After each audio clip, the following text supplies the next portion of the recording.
Her old buddy basically hands her a human child, like, tag, you're it. Here is a high maintenance side quest. Plans energy. I relate to that on a spiritual level.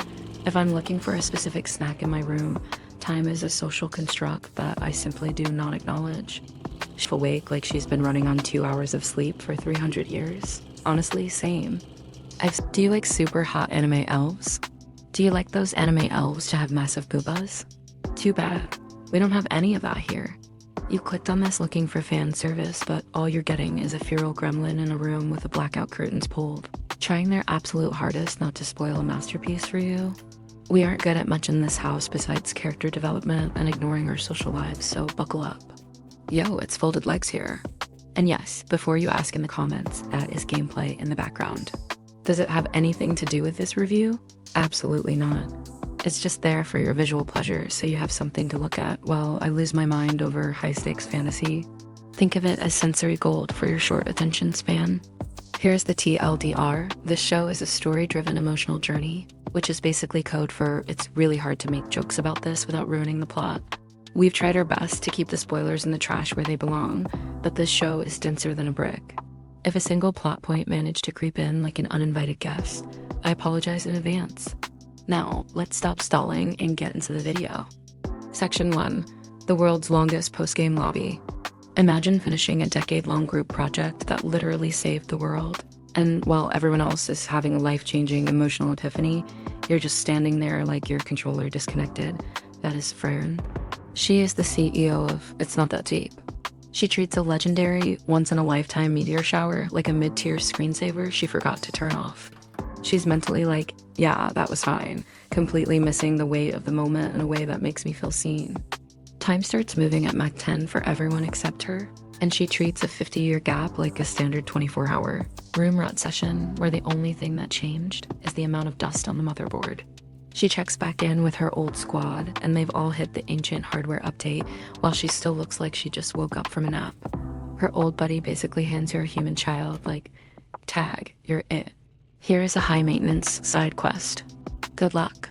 Then we get to the legendary Blue Flower Fetch quest. Most people see a 6-month timer on a mission and immediately hit cancel.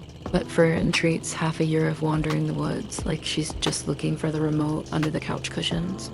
Instead of saying no like a normal human, she goes all in like this is in-game content. It is peak I have literally zero other plans energy. I relate to that on a spiritual level. If I'm looking for a specific snack in my room, time is a social construct that I simply do not acknowledge. She's out here collecting the most useless magic spells, like the ability to turn red grapes into green ones with more passion than most people have for their actual careers. It's not a hobby. It's a hoard of digital clutter. The absolute highlight? A reunion with a kid from 50 years ago. Everyone is trying to have a passing the torch moment with layers of sentimental weight, and Frieren's brain just pulls up a single corrupted file from the archives. This was the kid who pulled up my skirt. She just stands there processing that like, completely unfazed while everyone around her is having a total breakdown. Then one dude straight up admits he's wanted to do that for years, but had self-control, turning the whole moment into the most unhinged emotional whiplash possible. Section 2. The 1,000-year sleep debt. This entire situation is basically ancient elf versus a functional sleep schedule. Frieren is out here doing things that should be simple, but she's half awake like she's been running on 2 hours of sleep for 300 years. Honestly, same. I've stayed in this room for a 24-hour period and still had more life in me than the self. The funniest part is Fern fully stepping into the tired mom role, bossing around someone who is literally over 1,000 years old. Frieren just accepts it like, yeah, I deserve this. The oldest person is the least responsible, and the teenager is running the entire operation. It's not even a journey. It's a 1,000-year-old picking up a side quest she forgot she started decades ago.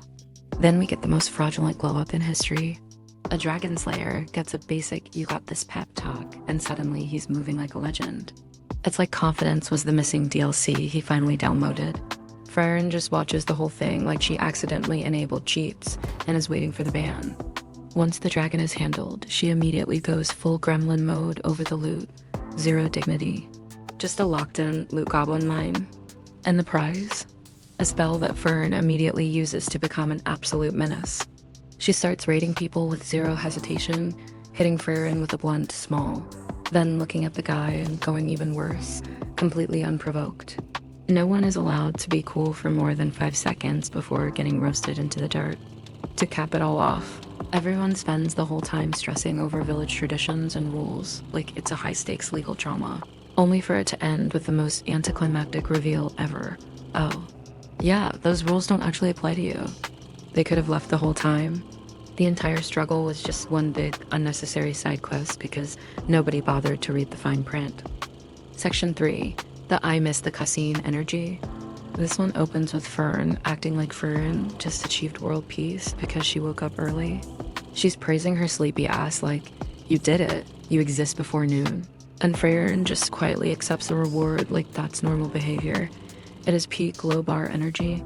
Then, during the landslide cleanup, Fern is stuck in ultra-formal mode with the Dragon Slayer kid, calling him Mr. Everything like it's a high-stakes job interview. The literal second he's like, please just use my name, she instantly flips to, alright, move your lazy ass. Zero transition. Just a straight disrespect speedrun. The poor guy is left there like, I have feelings? While Frieren just watches like this is a standard nature documentary on human behavior. Then some demon pulls up acting like he's top tier. Full main villain speech energy, and Frieren just deletes him mid-confidence. She literal skipped the cutscene. Zero effort, zero respect. Just gone before he can even finish feeling important. But because she's too efficient for her own good, she has to dip before the whole town turns on her. It's that whelp time to go energy, like she just caused absolute chaos by accidentally being the best player in the lobby. The best part is how everyone reads the Dragon Slayer kid completely wrong. He steps up like he's about to do something heroic, and everyone's like, oh, he's going to fight. But instead, he's actually just going to go beg Frieren to come back like a desperate teammate who knows he's playing. A level 99 map with level 1 gear. Frieren just hits it with a calm, yeah, that makes sense. Like she expected nothing else. The villains are the funniest part because they cannot read the room correctly. They keep acting like Fern and the kid are easy targets, and both of them are basically like, no, I'm better than that actually, lol, and then immediately back it up. It's just constant hype undercut by low-key disrespect. They're winning the fight, but the villains are losing the being cool contest by a landslide. Section 4. The delete yourself in Minecraft energy. This episode drops the comedy in a very dry, disrespectful way. Imagine two powerful mages standing in a clearing like it's about to be the most dramatic battle of the season, and Frieren is just standing there like she's at FK mentally. While the other side is hyping themselves up and fully convinced they're the main character, Frieren is basically sandbagging like she's been playing on easy mode with her stats hidden. Instead of some flashy, drawn-out fight, she just hits them with a calm board command to go ahead and delete yourself in Minecraft. Then the weather gets absolutely disrespectful, and Frieren decides to just pass out because physical stats are apparently a myth. When Stark tries to be a hero and offer to carry her, Fern hits him with an immediate pervert.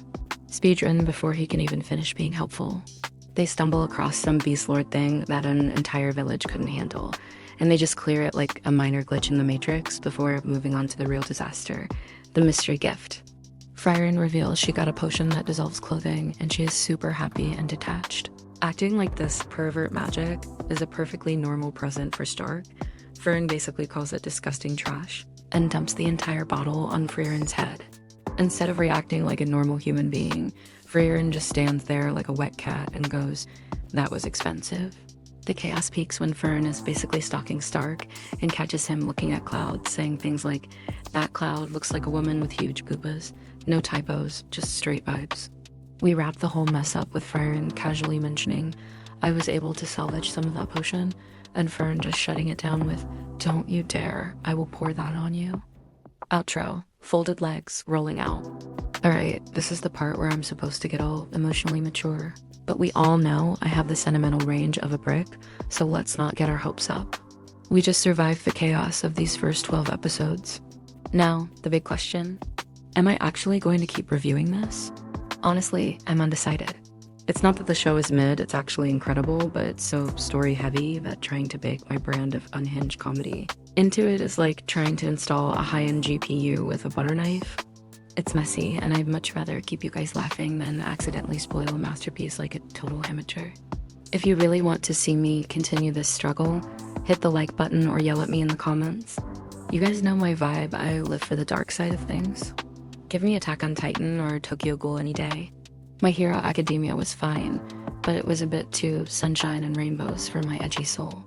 The show actually leans into that darker energy I crave, so I'm torn between my love for the plot and my need to stay a feral gremlin. But seriously, thank you for being here. My soul might be basement dwelling, but let's be honest, I'm just in my room with the blackout curtains closed, watching anime on a flat screen and completely ignoring the outside world. The fact that you're choosing to spend your limited time on this planet hanging out with me while I ignore my social life is a level of commitment that is honestly impressive. It really does mean the world to me. The secret code for today is deleted scene. Drop that in the comments so I know who actually made it to the end of this fever dream. Thank you for hanging out. Folded legs rolling out.